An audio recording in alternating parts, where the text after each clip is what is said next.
the first two agents, roxadustat and vadadustat, unfortunately did not pass muster with the FDA, although they, with roxadustat, it's approved in many different countries around the world, and vadadustat is a pending review in the European Union. Both agents are approved in Japan. Daprodustat is approved in Japan, and we don't have the results from the FDA review or from the European Medicine Agency review. But let me then pose a couple of questions to my colleague, Dr. Johansson.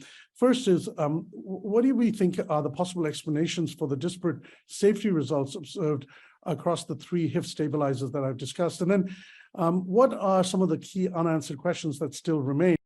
I think there are a number of possible explanations for these differences, and particularly, I imagine you mean the differences in the non-dialysis dependent population safety results. I think one possibility is simply the dosing algorithms.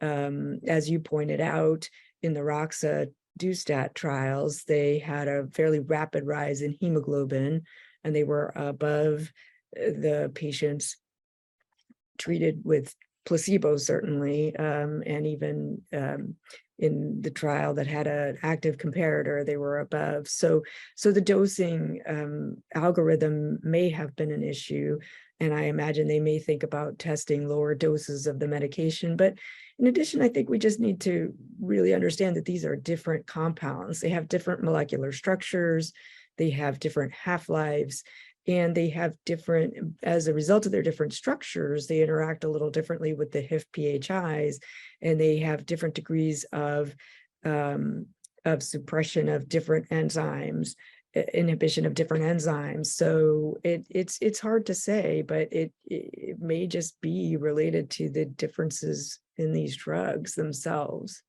What do you think are some of the key unanswered questions that remain, Dr. Johansson?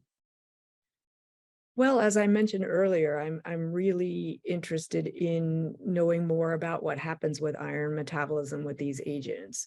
There hasn't been a lot of data. You showed that roxadustat worked equally well among patients who were iron replete and patients who weren't, which is an exciting and kind of tantalizing finding. But when some of the larger trials have looked at iron utilization, they haven't seen big differences. And I think that's because the studies weren't designed to do that. The studies were designed to evaluate what happened with hemoglobin, and some studies had iron protocols and other studies had less of iron protocols. But in general, iron was managed as we manage iron with ESAs. And that may not be how we